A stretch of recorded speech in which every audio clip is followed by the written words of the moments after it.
तो स्ट्रक्चर बनाने के लिए पहले याद रखो फॉस्फोरस। फॉस्फोरस जो होता है वो नाइट्रोजन ग्रुप सेम ग्रुप में आता है नाइट्रोजन के साथ, यानी कि फॉस्फोरस में भी 5 वैलेंस इलेक्ट्रॉन होता है। ठीक है, तो 5 से ज़्यादा तो आप बॉन्ड एक्सपेंड नहीं कर सकते ना, बॉन्ड आप 5 ही बना सकते हो हाईएस्ट, क्योंकि वैलेंस ही 5 है। तो रूल्स देखो, पहले आपको ये स्ट्रक्चर बना लेना है। कोई भी ऑक्सो एसिड ऑफ फॉस्फोरस आपको बनाना हो, आप सबसे पहले ये स्ट्रक्चर आग बन करके बना लो।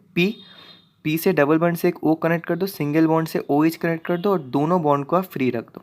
ठीक है, उसके बाद देखो ये स्ट्रक्चर आपने बना लिया पहले। सेकेंड रूल देखो, then count the rest oxygen and hydrogen atom.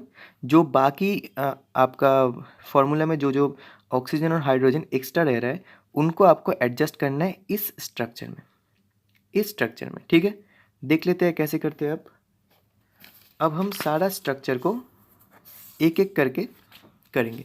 ये आपको पहले बनानी है, ये याद रखना। P double bond O, O H और दोनों बॉन्ड को छोड़ दो। ये आपको सबसे पहले बना लेना है, कोई भी ऑक्सो एसिड गिवन हो। ठीक है, तो पहले बनाते हैं हाइपोफॉस्फोरस एसिड। हाइपोफॉस्फोरस एसिड पहले आपको क्या बनाना है, पहले हमने रूल में भी देखा था, पहले आपको बना लेना है पी से डबल बॉन्ड ओ कनेक्ट कर दो, एक ओ एच कनेक्ट कर दो और दोनों को आप फ्री छोड़ दो। सब में ये करना है।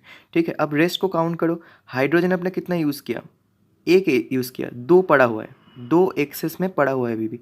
पी आपने एक यूज़ कर लिया, ऑक्सीजन आप एक दो, दोनों आपने यूज़ कर लिया, तो सिर्फ आपके पास दो हाइड्रोजन पड़ा है, उसको ऐड कर दो यहाँ पे। बस सिंपल हो गया आपके पास स्ट्रक्चर। उसके बाद आ जाता है ऑर्थोफॉस्फोरस। ऑर्थोफॉस्फोरस में क्या करना है आपको, सेम आपको structure same O H connect करना है, दोनों को ऐसे रख दो। ठीक है, अच्छा बाकी आप काउंट करो। आपने हाइड्रोजन यूज़ किया है एक, यानी कि दो आपके पास पड़ा हुआ है।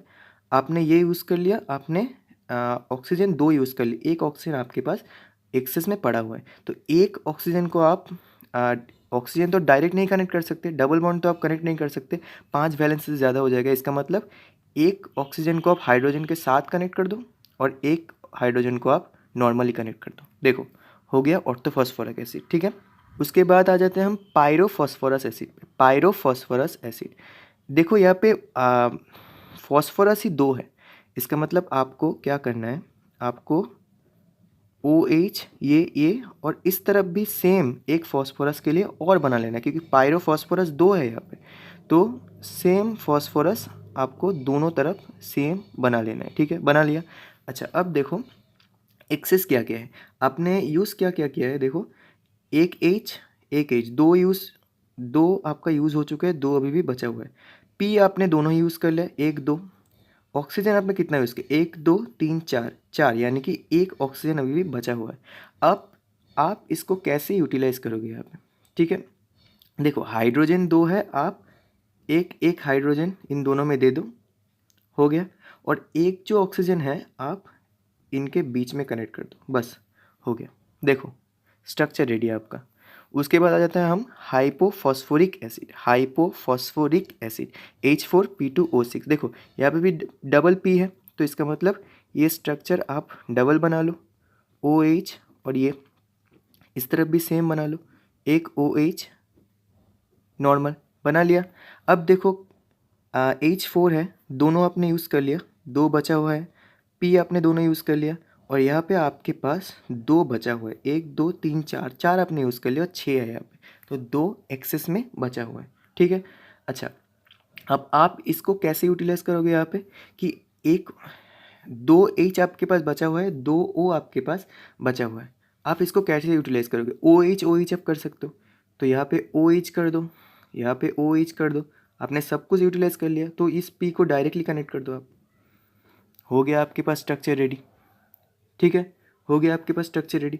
उसके बाद आ जाते हैं हम ऑर्थोफॉस्फोरिक एसिड पे। ऑर्थोफॉस्फोरिक एसिड यानी कि नॉर्मल फॉस्फोरिक एसिड, ऑर्थो मतलब नॉर्मल, H3PO4, P यहाँ पे एक है, तो सिंपली आप बना लो डबल बॉन्ड OH और ये सिंपल। देखो अब एक हाइड्रोजन आपने यूज़ कर लिया, यानी कि दो बचा हुआ है।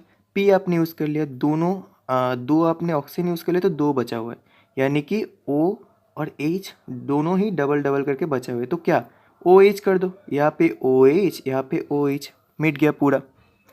ठीक है, यहाँ पे OH, यहाँ पे OH, बस हो गया, ख़त्म हो गया मैटर।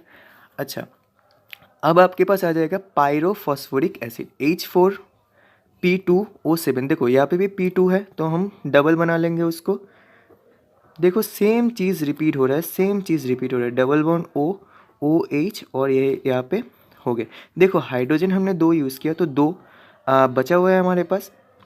P हमने दोनों ही यूज़ कर लिया तो इसको छोड़ दो, और ऑक्सीजन 7 है। देखो हमने यूज़ क्या किया, 1 2 3 4, 4 हमने यूज़ कर ली, यानी कि 3 हमारे पास बचा हुआ है। देखो दोनों हम 2H हम 2 ऑक्सीजन के साथ कनेक्ट कर सकते, OH कनेक्ट कर सकते, लेकिन अभी भी हमारे पास एक बच जाएगा। ठीक है, 2 2 अगर हम OH कर देंगे तो एक ऑक्सीजन हमारे पास तब भी बच जाएगा, जिसको हम यहाँ पे मिडिल में कनेक्ट कर सकते हैं। ठीक है, तो पायरोफॉस्फोरिक एसिड का स्ट्रक्चर भी आपने कर लिया, बहुत ही आसानी से आपने सारा स्ट्रक्चर कर लिया। ठीक है, एक और स्ट्रक्चर बच रहा है जो कि है आपके पास मेटाफॉस्फोरिक एसिड का। मेटाफॉस्फोरिक एसिड का हमारे पास क्या था, HPO3 होल N। अगर आप होल N लिखोगे तो वो पॉलीमेटाफॉस्फोरिक कहलाएगा, यानी कि N नंबर ऑफ ये सेम स्ट्रक्चर रिपीट होने वाला है। ठीक है, लगातार चेन में रिपीट होने वाला है।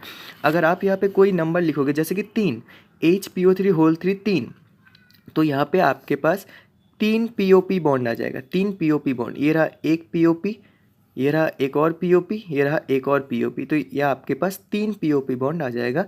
और ये जो स्ट्रक्चर होगा पूरा एक साइक्लिक स्ट्रक्चर होगा, तो नाम भी होगा इसका साइक्लो ट्राईमेटाफॉस्फोरिक एसिड।